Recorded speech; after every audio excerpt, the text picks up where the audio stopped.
Assalamu alaikum and welcome to Perspective. We'll be talking about the challenges Pakistan is facing at this time in the wake of US withdrawal from Afghanistan, also the recent US visit of DG ISI and NSA and the ramifications of that on the whole geopolitical situation as far as Pakistan is concerned, Afghanistan is concerned, the US influence in the region and the fact that the role of regional powers also and what is expected in the next couple of months vis-a-vis the role that the US is now willing to play, the diminishing role of America as far as Afghanistan is concerned. All of that today on Perspective. With a view to that, let's look at the overall geostrategic position. The team has also prepared a package to that effect. Let's hear that. Pakistan's National Security Advisor Waheed Yusuf concluded his 10-day visit to the United States. He held various meetings with key government officials, including his US counterpart Jake Sullivan. They discussed matters of mutual interest ranging from the Afghan situation to growing animosities between China and the United States. Talking to US-based Pakistani journalists, Waheed Yusuf made it clear that Pakistan shared the same interests as the United States in helping Afghanistan to achieve peace and prosperity. He also expressed Pakistan's interest to remain neutral in Sino-US tensions. National Security Advisor Waheed Yusuf lamented that although Pakistan was trying its best to help create a peaceful Afghanistan, we could see very conscious, deliberate effort by the Afghan government to scapegoat Pakistan. He also dismissed the rumor that Islamabad could exert leverage over the Taliban. Right, I have with me today Brigadier Rashid Wali Janjua, who's Acting President, Islamabad Policy Research Institute. Thank you for joining us. Tariq Farhadi, who's a Senior Regional Analyst. Thank you for joining us. Muhammad Ayaz Wazir, who's a former ambassador. Thank you for being with us. Brigadier Sahab, as far as the situation, the geostrategic situation after the US withdrawal is concerned, how do you see things now, particularly in the wake of Dr. Waheed Yusuf's visit also to the US? Yes, Dr. Waheed, in fact, has repeated the same stance of Pakistan, which is very consistent, right, that we want Afghan-led, Afghan-owned solution, and it's a solution which has got to be inclusive, and which got to include all the stakeholders, and any forcible occupation will not be agreed. And I think it's a very consistent and a very circumspect approach, because the international community is not amenable to any forcible occupation and fratricidal civil war in Afghanistan. Right. But how do you see the response now, in terms of what the US has to say to that stance that we've consistently taken, like you were saying? I think there has been some development on that, and we are going to see on August 11 Troika Plus meeting in Doha, which would be attended by Russia, China, Pakistan, and these are the countries which have major stakes, and these are regional countries. And the United States presence also underscores, and Zalmay Khalilzad's stewardship, that underscores the seriousness of United States also. I think United States is in a very precarious position at the moment, having pulled out and having committed to a stance that Afghan factions, some would not be allowed to enter into a conflict situation. It's very difficult on ground once you pull out the troops and then you try to retain a leverage. Some sort of control, right? I will come back to you. Let me go to Tariq Farhadi ji. Tariq, how do you see the situation in terms of, we've been talking about how Pakistan's stance has always been consistent. We've always said that we want there to be peace in Afghanistan. We've also said that as far as leverage is concerned, Pakistan doesn't have as much leverage as US seems to think now. What is the situation, in your opinion, as far as Pakistan-US relations in the wake of that withdrawal now? Greetings to you.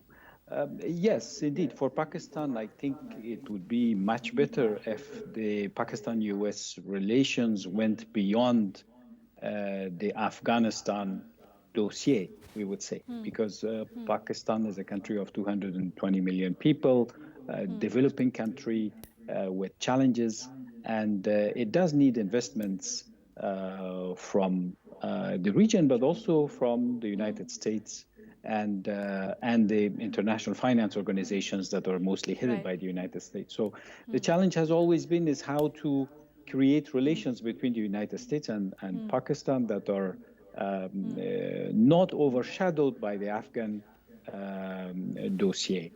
In Afghanistan, the crisis is really taking catastrophic nature. I'm using the word that the UN representative used last night at the Security Council. And the nature is that we are in a situation where two parties are warring at each other. Taliban, who feel emboldened that with the exit of the United States, they have won the war, and the government, who is still armed with the army and with a commando force that's loyal still to President Ghani, and the commando force amounts to perhaps 30,000 people out of the 300,000. It's only the commando force that's fighting, but they are lethal, and they have an air force that, in order to get back to the Taliban, is willing to bomb communities in Afghanistan, which potentially creates civilian casualties, which is not acceptable to us. Do you think that the US is actually seeing things that they are, the way they are on the ground at this time, as far as Pakistan's influence in the region is concerned, our role is concerned, or are they influenced perhaps by India, for example? Well, the U.S. knows about India-Pakistan relations, so it will hear what India has to say, but it's not going to affect what U.S. is going to decide. Although there are a few Pakistanis in Washington, D.C. who used to be prominent in Pakistan and have official posts, and now they are lobbyists for that kind of movements, as you know, and they have a loud voice. And but decisions will be made. Pakistan is an important country for the United States. So is Afghanistan, because it has had a 20-year presence and it doesn't want to really have a bad history.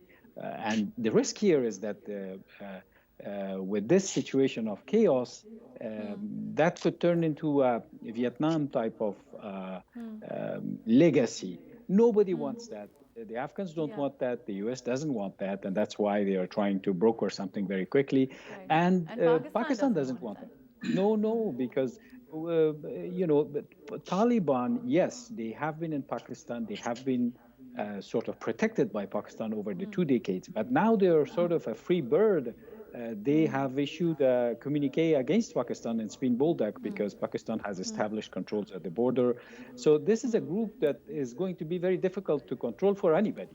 And I agree at this point. I'm going to go to Mohammad Ayaz Wazir Sahab. Ayaz Sahab, if you heard Tariq, to use his words, he said that this is going to be a move that's going to be difficult to control for anyone.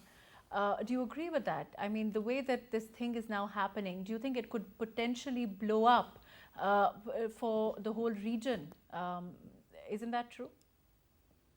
Well, obviously nobody can control anybody else outside of his jurisdiction, leave alone a strong group like the Taliban fighting within their own country. The Taliban wanted security protection when the US was present in Afghanistan with full might, which the Taliban got not only in Pakistan, but other countries also extended support. Iran was supporting, even Russia extended support. And when the Americans decided to leave, that, as our friend said, emboldened the Taliban to go back and with full force. And once a movement which is fighting for liberation of his country, or a moment of their side, you cannot control when it reaches almost to its target. Taliban are about to achieve that, as most of the analysts say so, though I personally do not yet agree to that. There still is a long distance to cover because it's not only taking over, it will be the administration of that areas also, which will not be that easy. If they take, for example, do you think that our role as far as Afghanistan is concerned is perhaps not being read by the US accurately? The pull that we have as far as Afghanistan is concerned has considerably reduced, which is what we've been trying to tell them. Well, I think they know us very well. We know them very well. They were sitting in Afghanistan for 20 long years, in addition to the fact that US is a neighbor of every country almost. It's present everywhere. So they know about us, we know about them. Now, how to look at that or assess that looking at each other? Are our interests the same in Afghanistan? I'm afraid at some time, yes, we were on the same page, as they say. But now I think we have decided to be on different pages. And when you are on different pages, then knowing the position of the other country, your own interest would not allow to come closer or accept the argument of that country. The interest we have to bring closer to each other. It's not only to say, it's easy to say that, well, we want peace and the American want peace. That way, nobody in the world you would find to say that we do not want peace in Afghanistan. Everybody says so. But how many really can contribute or in a position to contribute? The US was in a very strong position of restoring peace in Afghanistan or making the Taliban and the Afghani government agree on a future dispensation when they were really in a very strong position. But look at the Doha Agreement. The US dumped Ashraf Ghani behind and directly went to the Taliban and made a deal with that. That obviously was like weakening Ashraf Ghani. Now, they have, after taking their own soldiers out, they have again made a claim or say to reassure Ashraf Ghani that we have not abandoned Afghanistan, we have only taken our soldiers, so we will provide you help in your security and help you financially. And I was reading a report just a little before, as if they have already sent B-57s to Qatar for taking the Taliban to prevent them from taking the bigger cities. But my question is, my question to America would be that if you have to use B-57s or aerial attack to that sort, then why you had attacked Afghanistan to begin with, and when you attacked it, captured it, or occupied it, then why you left it unresolved? What were you doing for 20 long years? Why couldn't you find a solution? Pakistan certainly wants a solution, a peaceful solution, but it's not only Pakistan and the US that have serious interest in Afghanistan, or if I may use the word that other countries have interest in Afghanistan, Pakistan has its stakes involved in Afghanistan. So we would love other countries to come and use their influence on any side, be this the government in Kabul or the Taliban, to come and sit together and find a solution to the problem that they are facing. Because fighting is not a solution. Fighting will continue. I will come back to you. Ji, Brigadier Sahab, do you agree? You think that, of course, we want a solution to Afghanistan. We want all the stakeholders to sit together and do that. And, of course, America's role as far as, going into Afghanistan and then the hasty way that they have now decided to abandon it has led to a lot of the chaos there. And unfortunately, being the neighbor that we are, our geostrategic position, we've had to deal with, we are going to be dealing with a lot of the aftermath. There's no denying that. I agree with you, because in order to understand Afghanistan, you've got to understand its history. You see, many peace plan has floundered on the rocks of distrust. And if it happens this time around, circumstances are more dangerous. We know Afghanistan and it's, the current situation where the dots, amber dots, where the government is losing control are increasing by the day. So unless the international community and the regional countries and all peace stakeholders in this peace, they take time by the forelock, all these attempts would wither on the vine of distrust. But what do you expect? What do you expect from, I mean, on that note, what do you expect from the international community? What do you expect from America at this point? Yes, America should understand that the stakeholders have to be given a level playing field.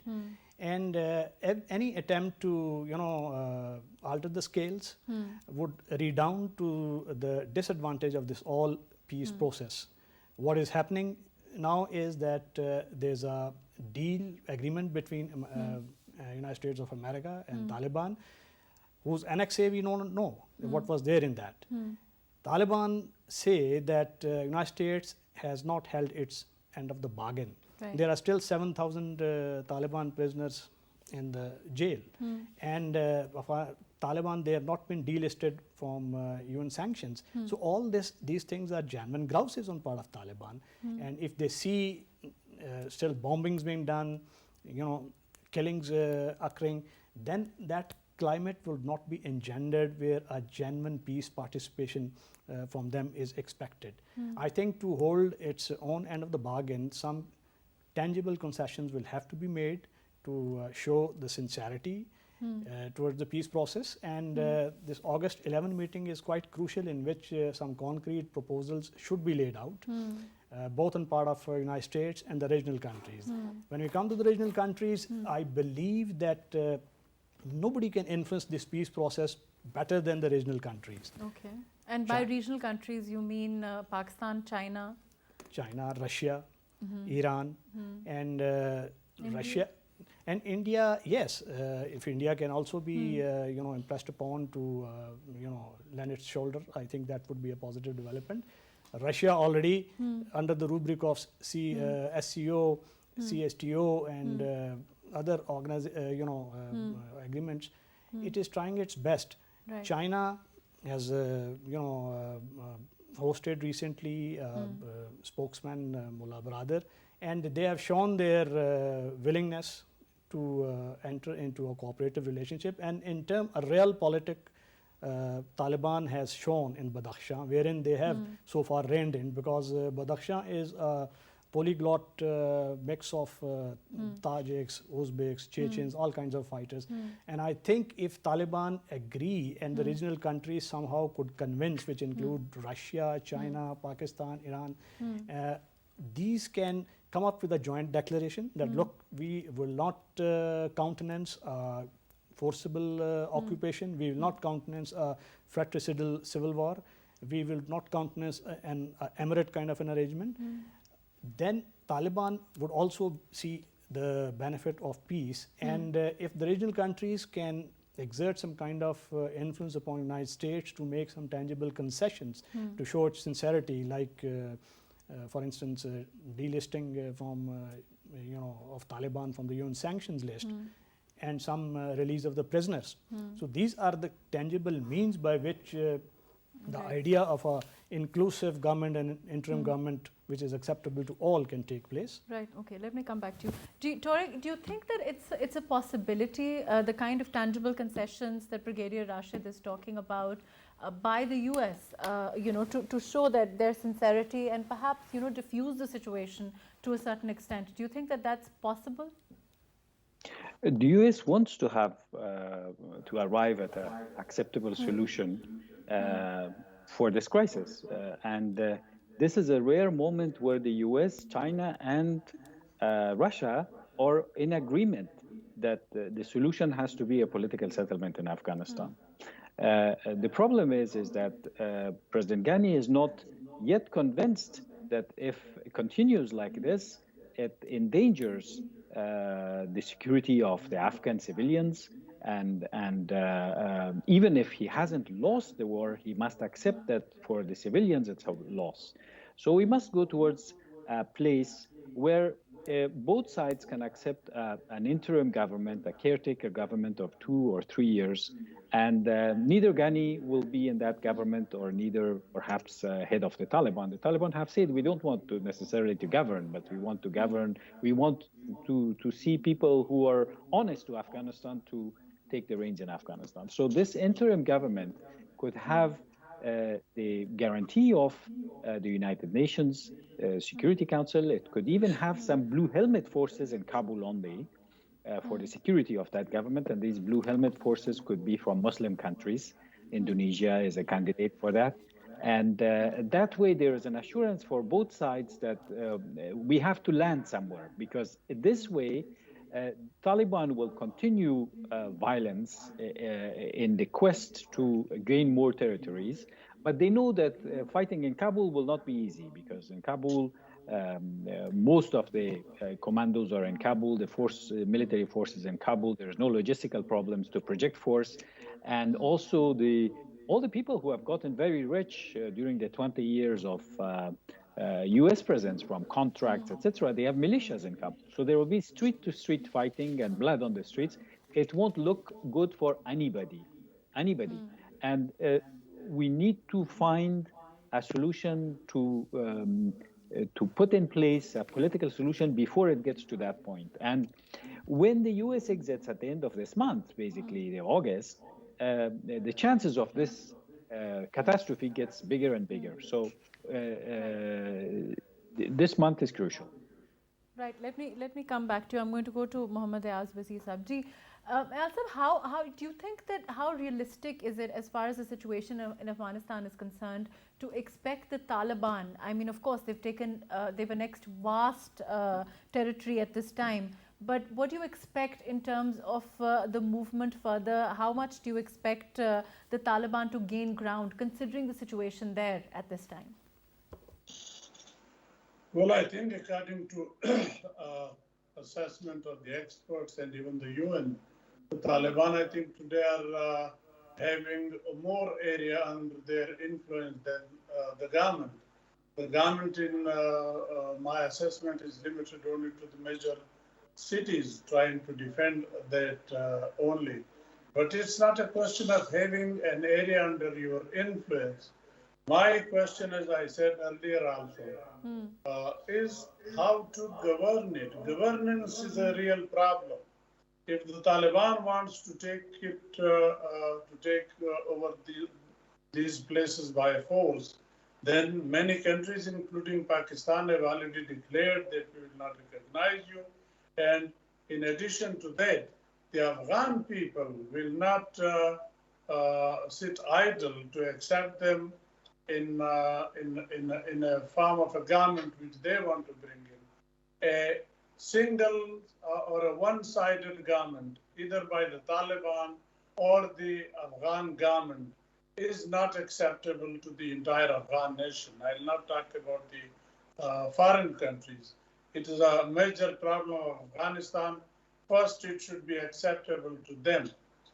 A government which is acceptable to the Afghan, in my assessment, would be, say, a combination of the two fighting forces. They have to sit together. They have to make some sacrifices.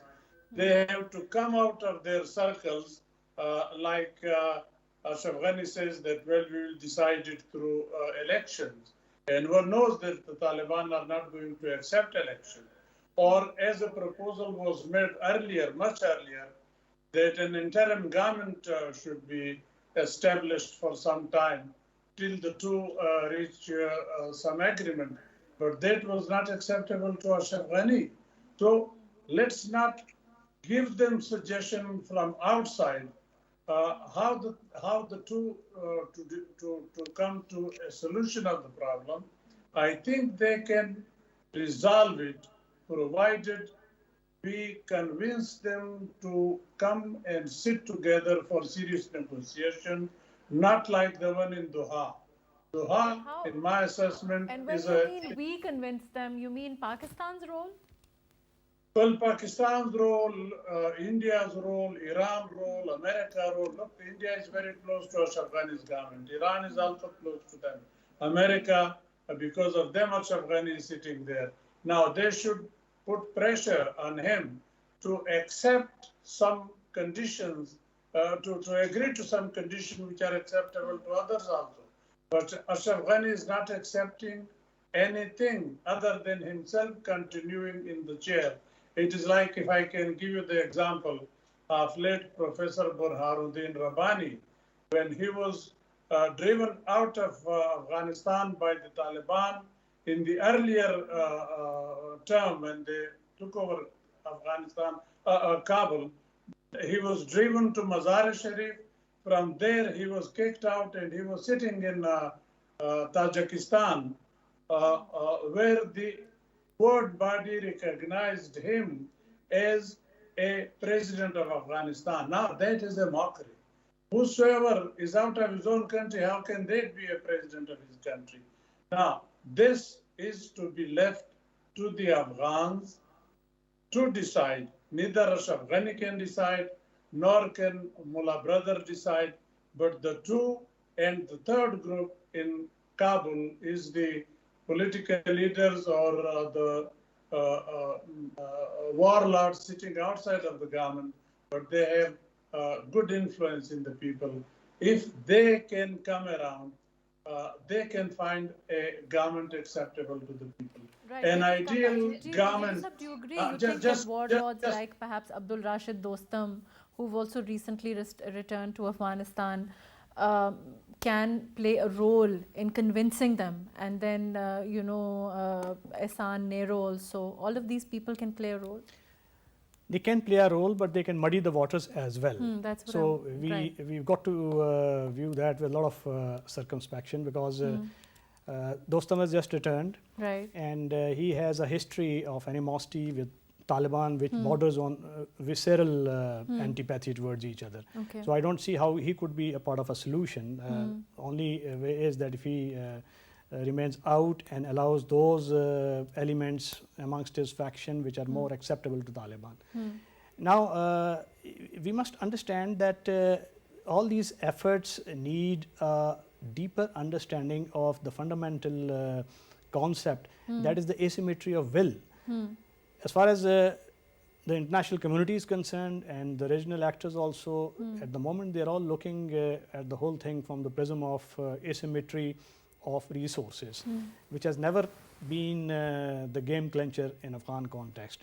It's always been asymmetry of will, and on will score, I believe Taliban are having an ascendancy, because they've got a ideology which is supported by their rank and file and the field fighters.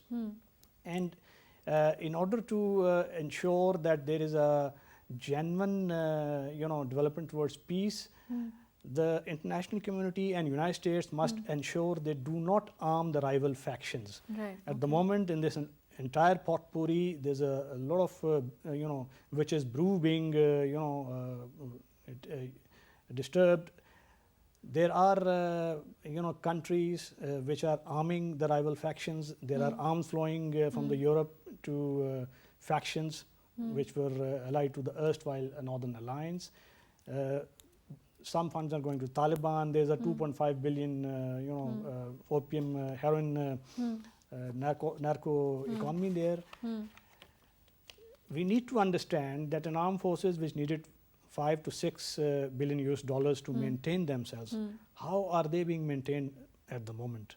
And is it prudent to support them and to fuel this fire and ensure at the end that a lot of devastation takes place and the asymmetry of will ultimately prevails? Because in the Afghan context, the famous limerick of Kipling that a scrimmage in a border town, a canter down some dark defile, 2,000 pounds of education drops to 10 rupees jazail. So when that happens, the concomitant would be devastation, which is already taking place. We know they are into Lashkar-Gah, Jozjan has just fallen, Shabargan they have taken, the prison was broken, the press is showing all over. There are 360,000 IDPs at the moment from Baloch, Badakhshan, Kunduz, and the 7 provinces which were affected. So in a way, a humanitarian crisis has already begun. Right, and that's right, why I say that this time is very crucial for international community and the regional countries together, yes. to forge a consensus and give some tangible incentives to incentivize both the stakeholders, major stakeholders. So what can we, what incentives can we offer to, for example, the Afghan government? If we talk about, offering both sides some tangible, you're saying we need to offer them some tangibles. I think security is one tangible incentive because at the moment their biggest worry is what will become of them if Taliban come and whether they with their medieval, erstwhile mindset would cause some kind of a how do you see the narrative of a different Taliban this time? Do you agree with that? Do you think that it's a different Taliban? Are we talking about different kind of Taliban here? Yes and no.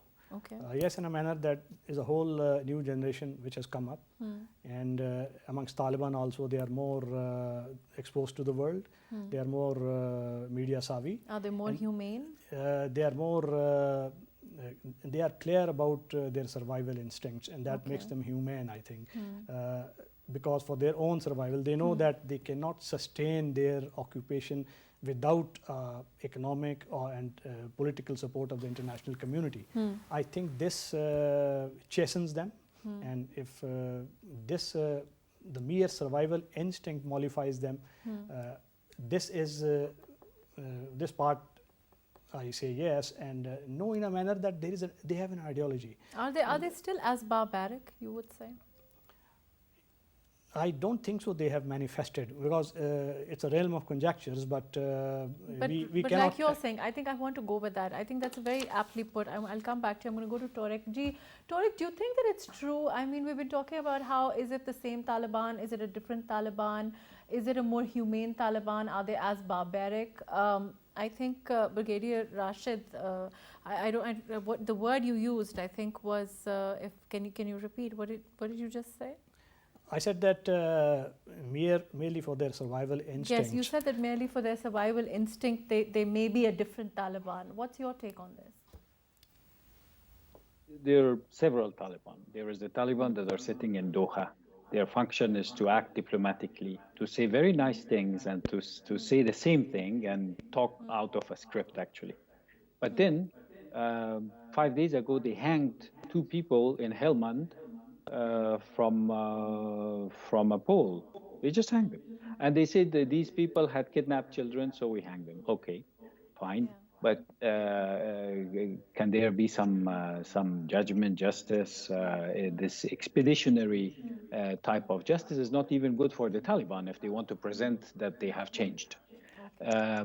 Then also the other thing is that the situation is so chaotic in Afghanistan that very bad things will happen in Afghanistan, whether it's with Taliban or in the hands of other people. But it will all be the responsibility of the Taliban because they are creating this situation of attack, fear, and chaos. And Afghanistan is a very complicated country. There is going to be a lot of vendettas and killings that have nothing to do with Taliban, but have to do with the 20 years of war where other people have been killed. And now their families are finally they are finding the opportunity to settle their scores.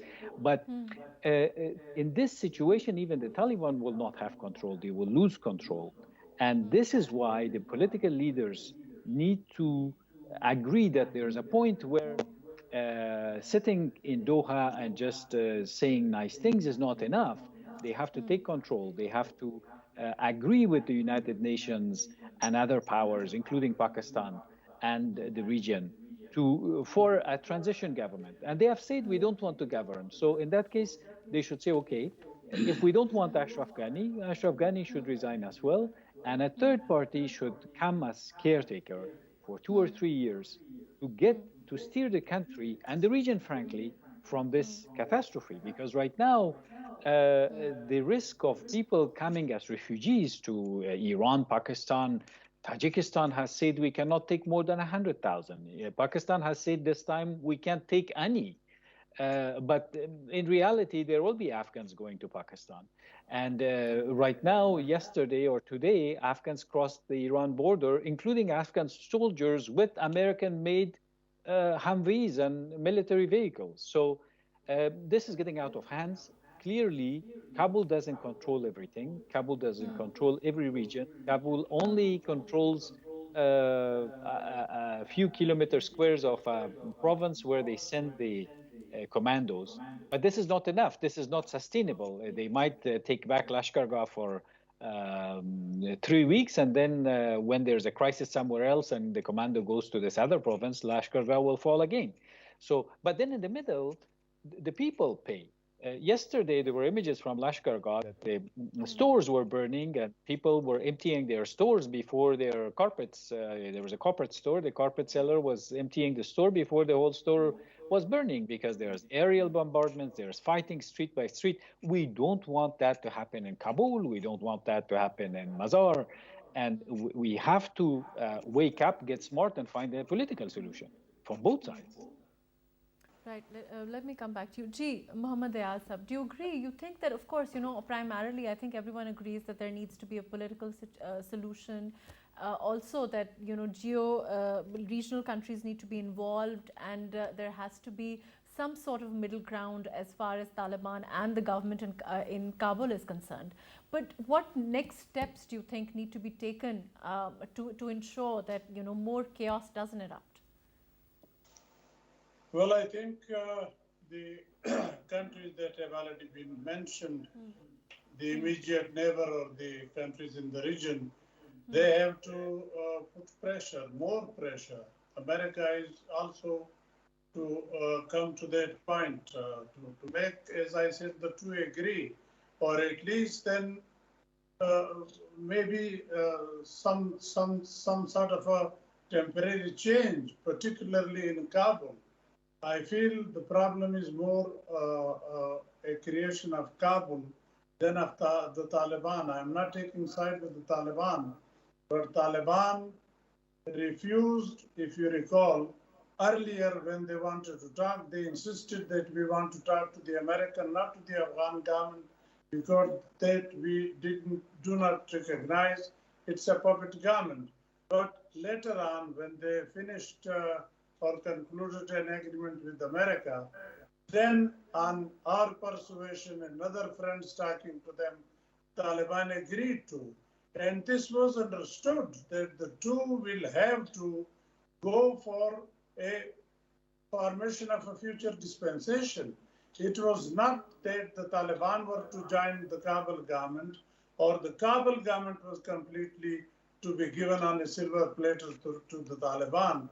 The two were, if I may use the word, to mesh together to make a government for the people of Afghanistan in Kabul. But unfortunately, the two are sticking to their guns, trying to make the other agree to their conditions that will never come to. The two, I feel, are impossible to happen. The way the negotiations are going will not find any solution. It will go on, it will drag on, it will go on, fighting will continue. And the second is, if we leave it to the fighting, well, that may bring in some kind of a solution temporary, but that will be a temporary solution. If the Taliban win, people will not... The caretaker government is a solution. Is it a possibility? Do you think there can be some sort of agreement there? It's unfair. I have not finished what I wanted to say. This is unfair. You have stopped me from what I wanted to say at the end of already what I said. I'm sorry. Very unfair. Please complete. I can't hear you. I couldn't hear you. Now you have completely destroyed what I wanted to say. Now I don't want to say anything. Thank you. I'll not join your show anymore. Your choice. Ji, Brigadier Rashid, as far as unfortunately we're on Skype and it's not always possible to hear. Ji, do you think that it's a possibility, you were talking about a caretaker government, do you think that there can be some sort of agreement there? Yes, I think Ambassador Ayaz was also alluding to the same, and what he said was in fact that an interim government and all-inclusive government, everybody would definitely welcome that. And the intent is also the same of all the stakeholders, like regional countries, United States, and even I should say some of the spoilers also, because without that it's complete chaos, and chaos does not serve anybody's purpose. Right. And one good opportunity is coming our way on 11th August, and I'm told, I've read that China is also sending expert envoy, Mr. Yong, Zalmay Khalilzad would be there, and we'll be represented by Ambassador Sadiq. I think that's an opportunity wherein United States and the Troika plus regional countries must pitch in with some concrete, tangible incentives to both the stakeholders to bring them to the negotiating table for an interim setup. Right. And some of those incentives could be release of prisoners, some delisting options, some assurances of security to the beleaguered Afghan government, some assurances of international economic aid to Afghanistan, and some assurances of settlement of IDPs and allowing of UN agencies and NGOs, and creating some conditions wherein they can also chip in with their efforts, because already a humanitarian crisis is already on in Afghanistan. Right. So that and the negotiations which would basically create an interim government would be then supported by all the stakeholders once they are properly incentivized. And once interim government takes shape, I think international community, maybe blue helmets, maybe some regional countries which are acceptable, maybe some Muslim countries under the blue helmets umbrella, some kind of a force would have to be present in order to maintain and oversee this peace transition. And ultimately, electoral process should determine the future of Afghanistan, which is acceptable to the people of Afghanistan. It should be a people-centric approach, right. not the geopolitics. Which is what Pakistan has always said. We've always said that it is what the people of Afghanistan want, which is paramount, which should influence whoever gets to be the government there. Yes, absolutely right. And we must overcome our respective new religias, which Wattle and Lieutenant General Michael Negata from United States have written in one of the very encouraging articles of late, that United States and Pakistan both should look beyond their past history of distrust and now pitch for the final settlement on a very positive note. And I think possibilities are immense. There's still time. This August 11 meeting offers an opportunity. I think we must grasp with both hands all the stakeholders. Unfortunately, that's all the time that we have. Thank you so much for being with us, Brigadier Rashid Wali Janjua. Thank you for joining us. Tariq Farhadi, thank you for being with us. Mohammad Ayaz Wazir, thank you for joining us. As far as, of course, August 11th is concerned, like we talked about, it's a golden opportunity that we can actually find a solution as far as Afghanistan is concerned. Of course, we talked about regional countries playing a role. We talked about the possibility of perhaps a caretaker government, tangible concessions being offered by both sides so that there is some sort of agreement and anarchy doesn't prevail. Let's hope that we can all work towards that the regional countries can make an effort. The US needs to play a role towards some sort of a solution in Afghanistan. Let's hope that can happen. Thank you so much for joining us today on Perspective.